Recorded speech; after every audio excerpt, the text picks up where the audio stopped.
echo Mary Ann and Trina in their welcomes.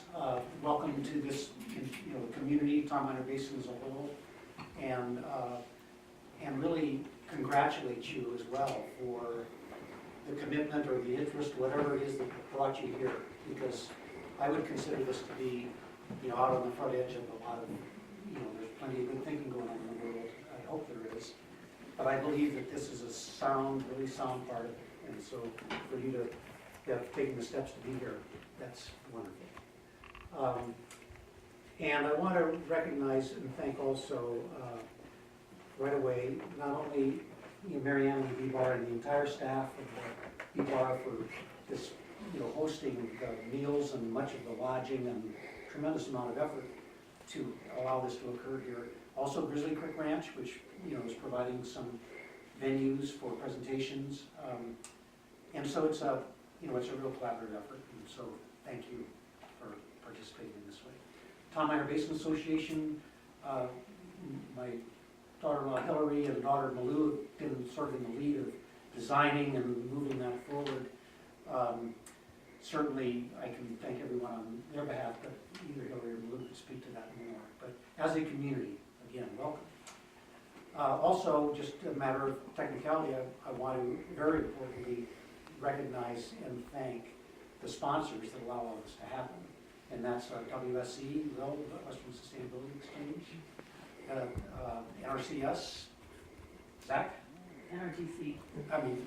NRDC, I'm sorry, Zach. NRCS. We're not sponsored, but Next year. NRDC, Zach, sorry. And Conservation Northwest. Where's that? There we go. Thank you so much for, truly for being able to, for supporting this and making this a real event. Otherwise we'd all be swimming out here trying to make connections with everyone. So I'm going to speak a little bit about the, in a bit, very much of a big picture way, and the people who will be getting down into more detail through the series of presentations, workshops, field tours, can certainly get into the basic aspects of this more appropriately than I either can or will. But what I'd like to do is just talk about the overall concept to get our minds around of the whole question of sustainable agriculture and what it may or may not involve in a very macro way.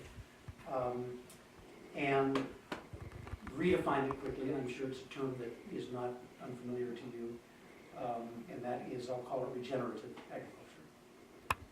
Because regenerative meaning that it's not a matter of sustaining something as it is now, it's a matter of continuously providing the conditions in which life, which I want to stress, agriculture and more of raw material, earth-based material, as we become more and more conscious of the sequence of production and dispersal and all that, we're tied inextricably to living systems, and that's what I want to really stress.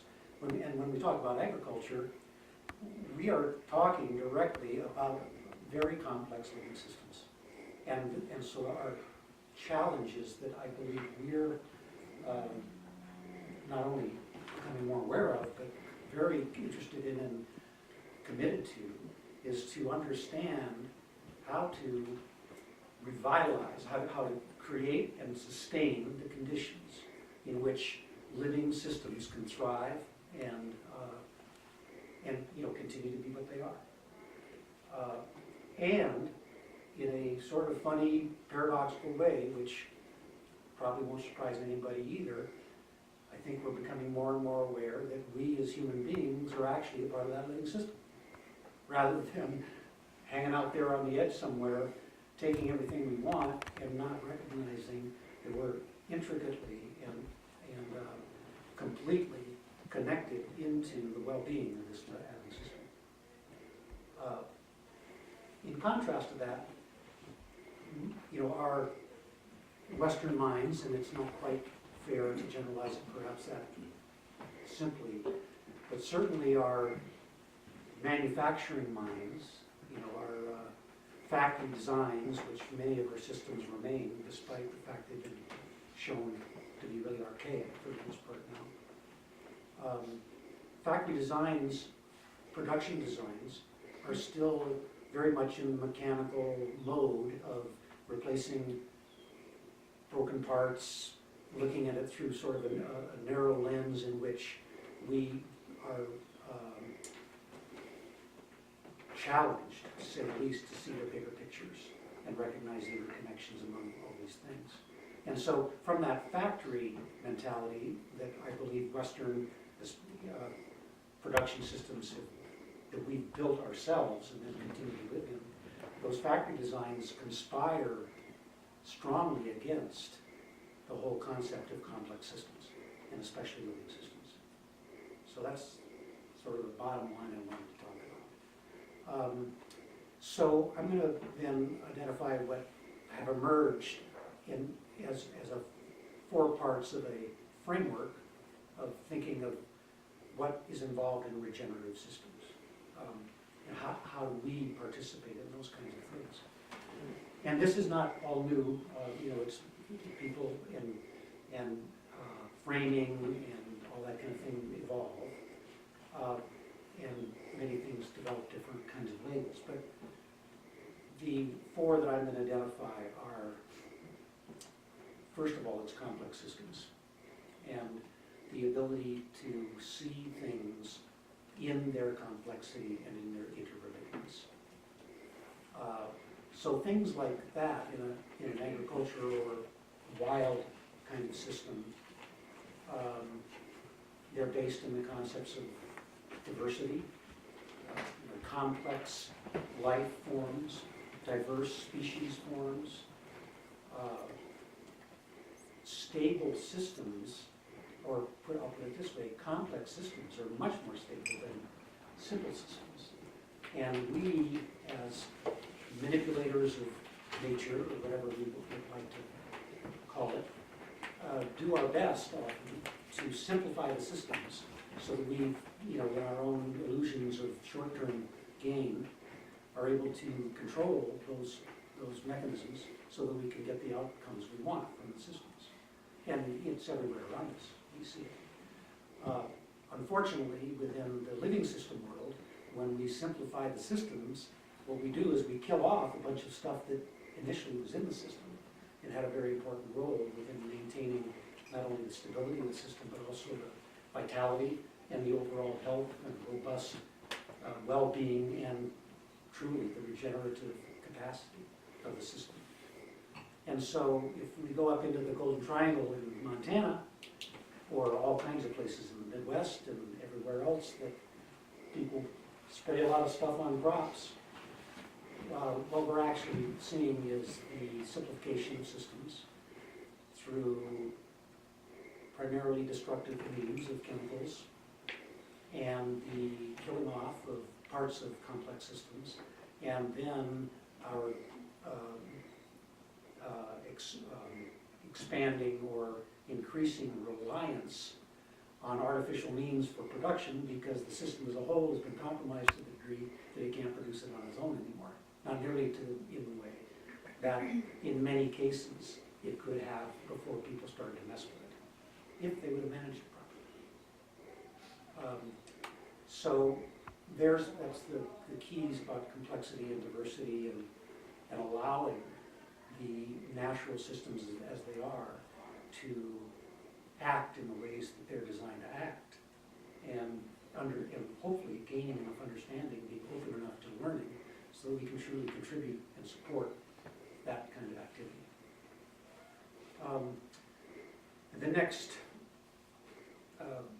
big framing level would be, and this is more from the human side, is the whole piece of collaboration. And we, in this country, I think have a big hurdle to cross, and that is, especially in the West, the whole concept of frontier individualism and rough and tough cowboy worlds and all this kind of stuff, some of which may be true, some of which I truly doubt is really as strong as the myth is. But more and more in the modern world of understanding of being challenged with complex problems, the science is demonstrating that new models of interactive problem solving, team-based problem solving, collaboration across the boundaries, very legitimate boundaries of different kinds of entities or agencies or the constructs that we work in. But genuine collaboration across those boundaries is truly where the complexity, we bring our own complexity into the information exchange and processing, and therefore into the decision-making process.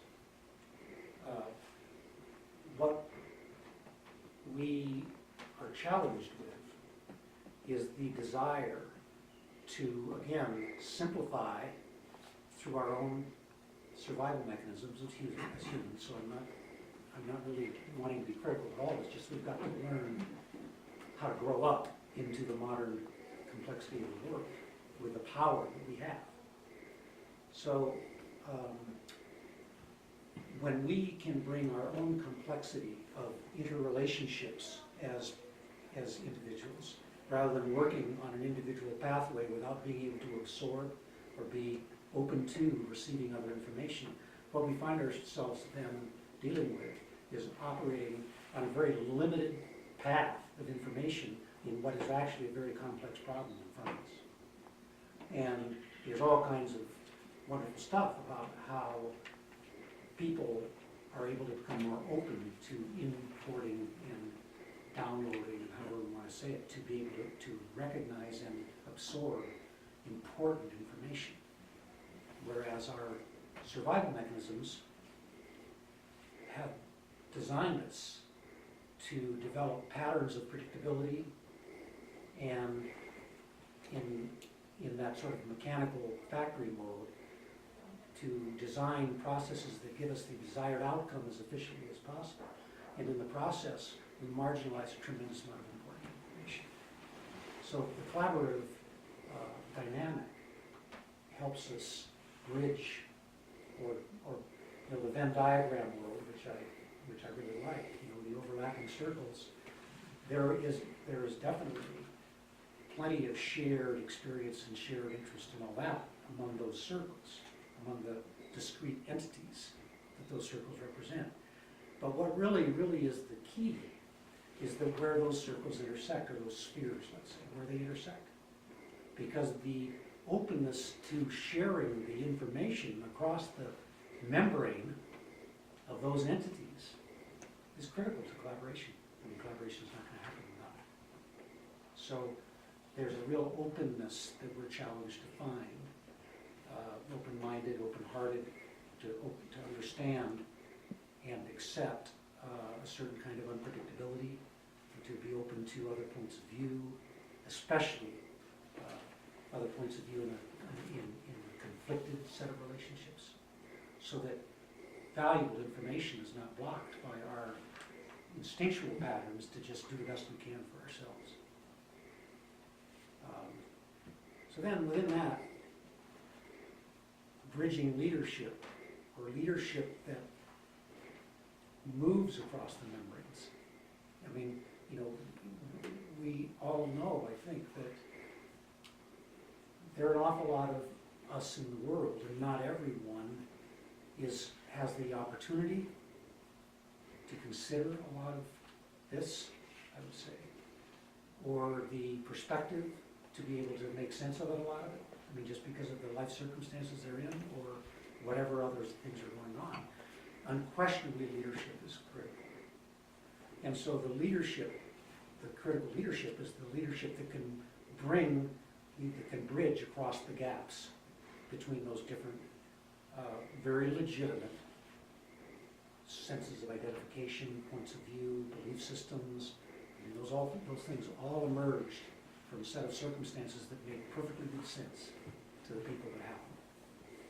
And so the leadership is critical to be able to be present enough and open enough to engage across a chasm often of perspectives and belief systems in a way that actually in some way start to come across and share, recognize that there are critical interests that actually everybody shares. And those things, when they occur, those sharing awareness or consciousness when it occurs, it's a catalyst for all kinds of other trust and constructive relationships, and it's just the beginning of all kinds of good things that can occur. So the bridging leadership is a critical piece. And finally, within that is what I would call a reflective. It's personal work. So you've got, what it all comes down to in the end is everybody acts primarily as an individual, and then as individuals we interact in a variety of ways with all kinds of things that are in our surroundings in whatever fashion. Individual to individual people, to groups, to environment, animals, landscapes, you name it. We're in a relationship, infinite numbers of relationships, I would suggest, or at least way beyond anything we could really identify explicitly. And how we continue to evolve as individuals in understanding and recognizing the key limits or opportunities within those relationships, and how we come to understand more clearly why we might want to control more of this than less, or why we might be threatened by something as opposed to not, or why we might not be receptive to something that's different from ourselves. Those are processes, those are processes of learning, I would suggest. Whether we learn those through example as we're growing up or through other kinds of experiences, ultimately the ability to be able to be open and be able to constructively work with risk is that involves personal work. And as we individually work on that and are able to step out into that further, then the opportunities to find, as the poem goes, the Rumi poem goes, meet the person in the field, the opportunity to actually have a meaningful integration or sharing of something with the other, then that opportunity is raised. And we're all on that path at some point.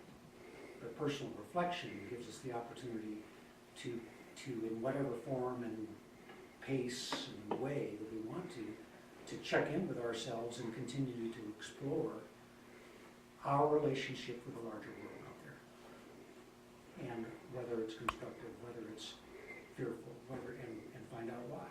And grow up, open up, take some risks, and grow and be more a part of everything around us. So with that, I better just stop talking. Just to say, I'll be glad to talk. If anybody has any questions, by all means, I'd love to try to answer them or talk to them. But I also know that as you go through the next, this evening, tomorrow, and the next morning, there'll be plenty of examples of these kinds of things in operation, just coming right out to you, and many other things as well. So, thanks. Thank you very much.